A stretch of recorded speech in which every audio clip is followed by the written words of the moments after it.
Magandang buhay mga kaporo, this is Kuya Birds 21. Andito po muli tayo sa part 2. Ngayon po ay magluluto tayo sa unang buwan at pagpasok ng taon ng 2024, January. Okay, ito na lamang po yung natira sa ating harvest. Sa kalahati po nito na 5 ay naipamahagi na natin bagkus doon sa ating mga kaibigan, kumari, hipag. Nagbigay po tayo doon ng 4 na bunga. At yung isa po, kaya po ito yung 5, nailagay na po natin sa kaldero yung isa. So ngayon, ito naman pong 5 nakita na ito, bibiyakin natin at isasalang sa ating kalan na pinakamahinang apoy lamang ang ating air range para po hindi mabigla ang pagkakaluto. So mga puro, halika, samahan niyo po ako para sa ating part 2 ng pagluluto ng ating malagang bunga. Bye-bye!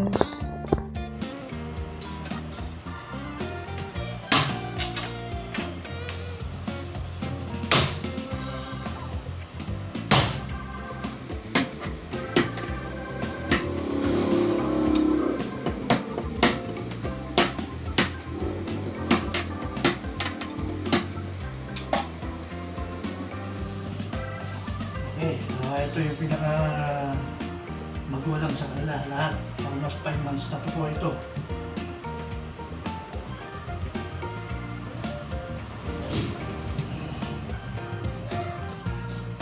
Malabo. Okay, ito po yung ito po yung makatas. Nagtitimbang po siya ng 7 kilos. So marami tayong mai-reduce niyo. At marami rin tayong mabibigyan sa mga nabigyan na natin ng punla nung last year. Maliliit pa yung kanilang tanim. Dito sa juice, mababahagian natin sila para sa kanilang kalusugan.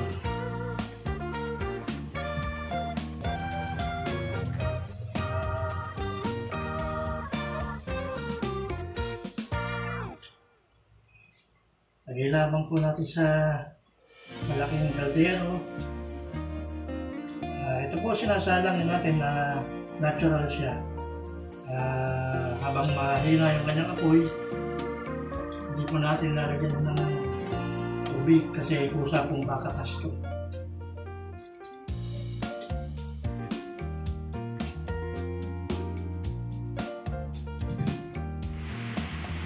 Okay mga bro, isang kaldero na ito. Swak na swak yung linim na bunga. Okay, low heat lang tayo.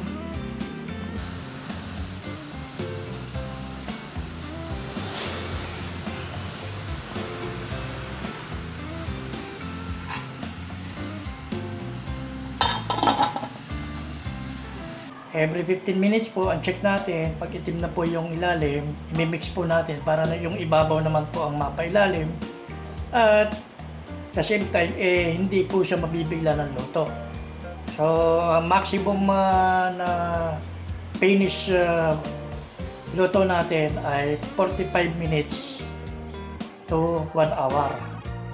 So, kung depende po sa dami ng ating naluluto. So, ngayon, almost 6 fruits yung niluluto natin, mapuno-puno yung ating kaldero, ay maximum po 1 hour. Basta lamang po every 15 minutes, minimix natin. Okay, check po natin ngayon. Sinalang natin ng 3:45. So, 3:45. And then, 4 o'clock na, check natin. 4 o'clock.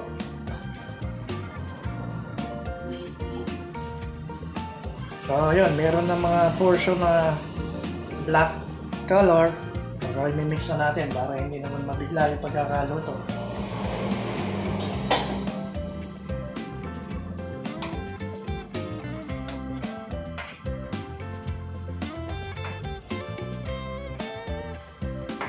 Ayan, dark color na siya.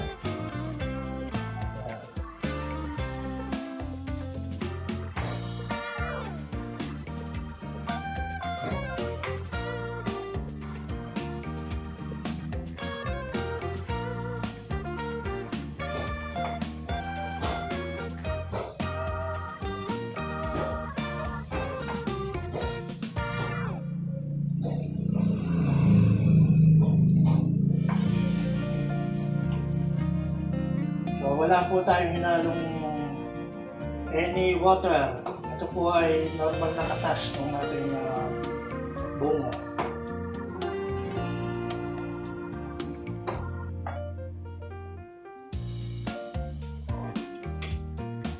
Ay bango ng kanyang aroma. Parang may ano siya, pinaghalong guyabano at durian.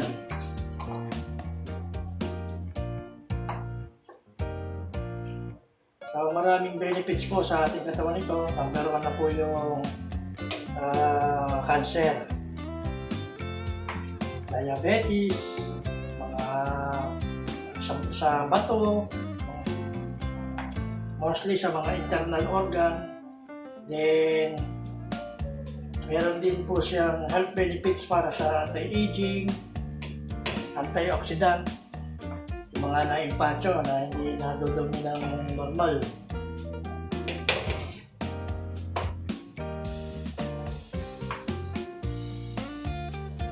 So pwede nyo po ito i-search sa Google o sa kung saan man. Ito po ay isa sa nire-recommenda ng mga ating mga specialist, mga doctors, mga physician. Isa po ito sa organic na nire-recommenda nila. Tali dito sa atin, sa Tangkol.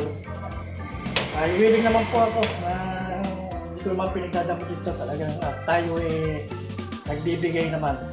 Mapuno man yan, mapunla o mabunga o itong ganitong luto na ay maluwag po sa loob ng Kuya Ferds na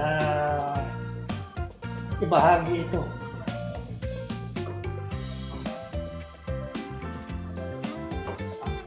Kami dito sa aming baryo, marami na po tayong nabigyan.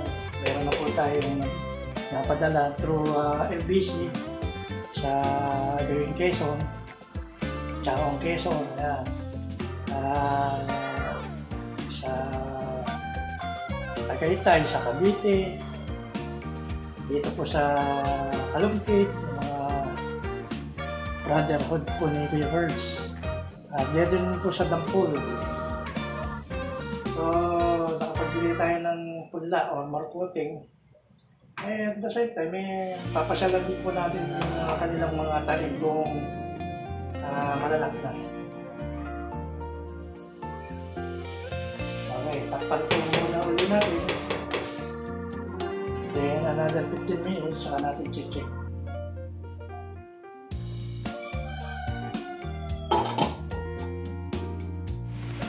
Okay, time check, 4:15. Silipin na po ulit natin yung ating nilulutong bilagrong bunga.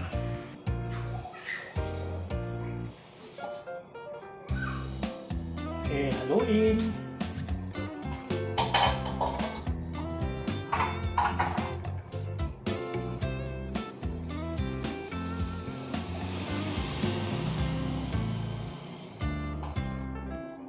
Halos black color na siya, nagda-dark color. Mix lang natin mga bandang gitna. Hindi pa yan.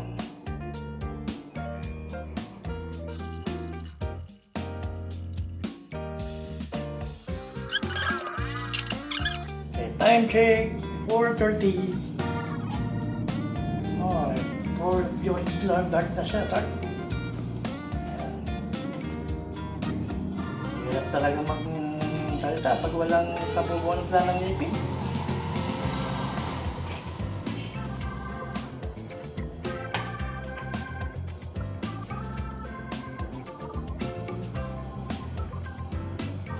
So almost 45 minutes na po siya. Tayo na lang natin mag-complete. Pure dark na siya. Then sasakto na lang po natin ng 1 hour. Mas lamang na po yung dark color.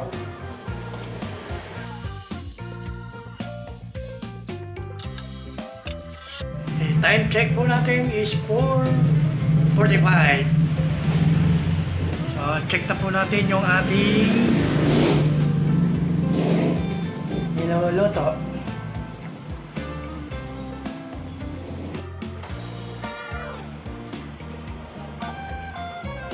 Okay, pure dark na po siya. Katas na, medyo maba na yung kanyang laman. Dahil katas nito. Okay, make sure po ang paalala ko sa mga kapurok natin. Kapag po kayo ay nagluto ng ganito, titikman po ninyo, make sure po na busog kayo o may laman po ang inyong tiyan. Dahil po kung magiging cause po ng inyong pangatawan, kung kayo ay gutom, ay iinumin nyo po ito ng direkta. Hot man siya o cold, lalamigin po ang inyong tiyan. So, yan po ang isang paalala ko po sa inyo bilang nagluluto rin na sa miracle fruit na ito, milagrong bunga. Kailangan po lagi po tayong busog. At isang baso sa isang araw lang po. So bakit ko po nasabi na isang baso lang po sa isang araw?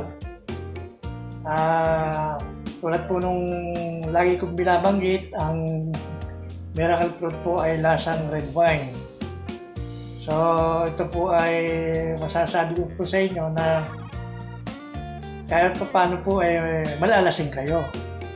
So nag-try na rin po ako dati na yung isang bunga halos 1.5 liters siya. Sa maghapon po inubos ko yun. Hindi naman po sunod-sunod lang ito. Nakaramdam po ako ng pagka ika nga yung kumanginginom ko nakaramdam ka ng init ng katawan o yung sinasabing hilo. So kaya ang tama lang pong content nito ay isang baso sa isang araw. Pwede nyo pong ulit-ulitin basta kada araw. Ang paalala na kung kayo po magte-take ng miracle fruit juice, isang baso sa loob lang po na isang araw. O kahit anong oras po, basta sa maghapon na ito, makain ko yun. At importante po sa lahat, after meal, busog po kayo, may laman po ang inyong tiyan. So, big love shoutout po sa mga nabigyan natin dyan ng mga milagrong puno. Una-una na po ang ating kasamahan sa mga Maritesan, si Ray Chuber. Ayan po ay napadala natin sa kanilang probinsya at malalaki na rin po yung kanyang tanim. And then din po sa huli nating nabigyan si Biengo, dito naman po yan sa kanyang farm. So lahat po na yan na nabigyan natin ng pula, isa-isa po bibisitahin natin yan one day. Sabi ko nga po sa inyo, ang isang bunga ay tumitimbang ito ng maximum 7 kilos. Hanggang sa muli guys, this is Squarepers21 and see you in my next videos. God bless. Bye-bye.